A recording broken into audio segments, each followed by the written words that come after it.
Dans cette vidéo, on va voir un nouvel outil pour étudier la convergence ou divergence d'une série qui est le critère de comparaison du quotient ou critère de comparaison par la limite du quotient. Alors le thème français pour désigner cette méthode varie selon les sources, mais ici je vais prendre critère de comparaison du quotient parce que c'est assez explicite. Alors que nous dit ce critère?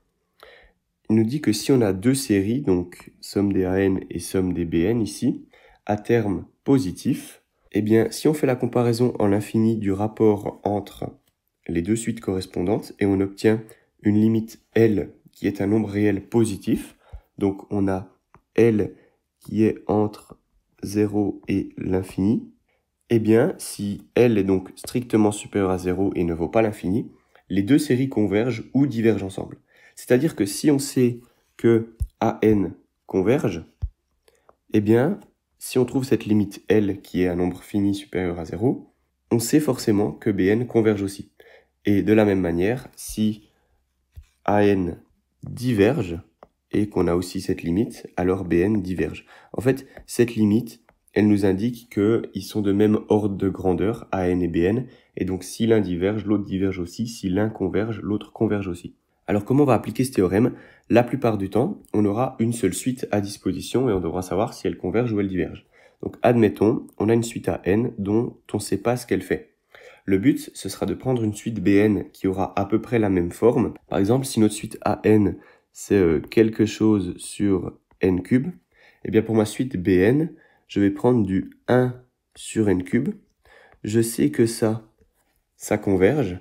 Et maintenant, quand je vais faire le rapport entre les deux, j'aurai quelque chose sur n cube que je devrais diviser par 1 sur n cube, donc multiplier par n cube.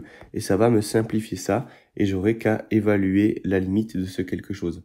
C'est pour ça qu'il faut toujours choisir un BN qui est assez semblable à la série AN, dont on cherche à évaluer la convergence ou divergence.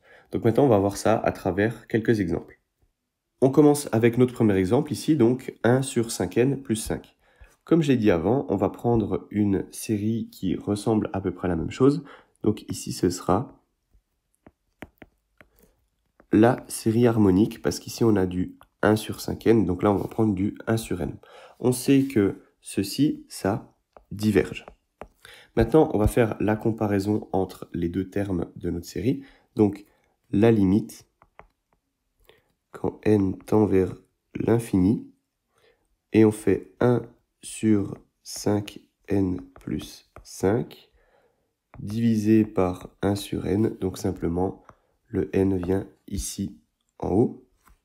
Et comme on fait la limite en l'infini, ça nous donnera la limite quand n tend vers l'infini de n sur 5n, ce qui nous donne simplement 1 sur 5.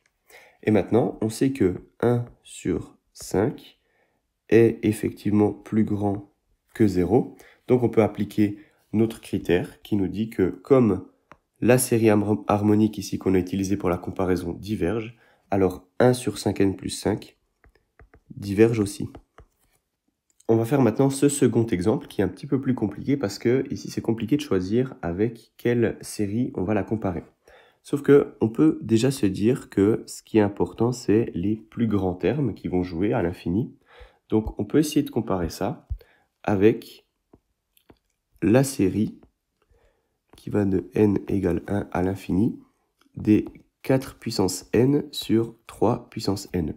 Et ceci, on sait si ça converge ou si ça diverge parce que c'est simplement 4 tiers puissance n. Et comme 4 tiers c'est plus grand que 1, alors on sait que ceci diverge.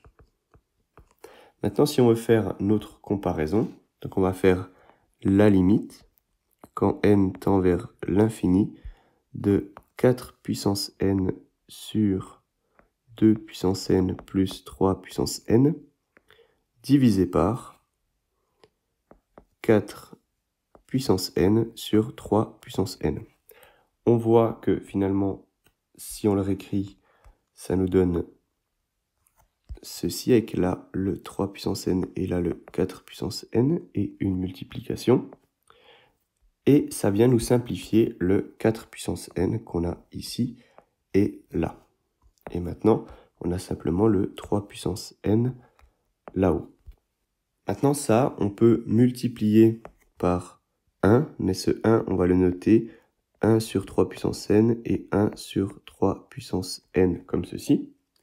Et ça va venir nous simplifier le 3 puissance n qu'on avait en haut. Donc, en haut, il nous reste simplement 1. Et en bas, on obtient 2 puissance n sur 3 puissance n plus 1. Maintenant, en l'infini, on sait que ceci tend vers 0. Et donc, finalement, on a 1 sur 1 qui nous donne 1. On obtient donc une limite L qui est supérieure à 0 et qui est un nombre entier fini. Donc, les deux séries se comportent de la même manière. Comme cette série avec laquelle on l'a comparée divergeait, on sait que la série qu'on avait initialement diverge aussi. Donc avec cet exemple trouvé sur le site de l'Université du Texas, on voit que c'est quand même toujours important de bien choisir la série de départ avec laquelle on compare.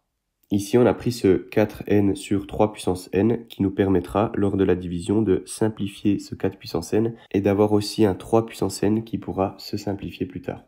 Si tu veux d'autres exemples un peu plus poussés, je t'invite à regarder la vidéo sur la chaîne où j'étudie la convergence ou la divergence de cette série-là, et je le fais dans une vidéo à part parce qu'elle prend un peu plus de temps.